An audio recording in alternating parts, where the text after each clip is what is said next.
প্রয়াত ত্রিপুরার রাজ পরিবারের সন্তান ভরত দেববর্মা। 1978 সালে বিয়ে হয়েছিল মুনমুন সেনের সঙ্গে। তাকে হারিয়ে শোকস্তব্ধ সেন পরিবার। প্রয়াত ত্রিপুরার রাজ পরিবারের সন্তান তথা সুচিত্রা সেনের জামাই ভরত দেববর্মা। বয়স হয়েছিল 75 বছর আনুমানিক। পরিবার সূত্রে জানা গিয়েছে, হৃদরোগে আক্রান্ত হয়ে মঙ্গলবার সকালে শেষ নিঃশ্বাস ত্যাগ করেন তিনি। এই খবর জানান কন্যা রাইমা সেন। 1978 সালে সুচিত্রা সেন নিজে দাঁড়িয়ে বিয়ে দেন ভরত মুনমুনের। স্বামীর অনুমতিতেই অভিনয়ে আসেন মুনমুন। মেয়ে জামাইয়ের এই সিদ্ধান্ত মেনে নিতে পারেননি সুচিত্রা। জানা যায়, এর জেরে নাকি তিনি 1 বছর কথা বলেননি তাদের সঙ্গে, মুখ দেখেননি ভরত মুনমুনের। পরে অবশ্য সেই মনোমালিন্য মিটে যায়।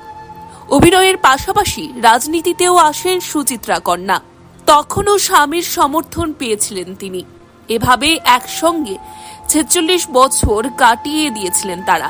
বিবাহিত জীবনে কখনো কোনো অশান্তির আঁচ পড়তে দেননি তারা। View Report, CNE TV. CNE TV, channel for news and entertainment.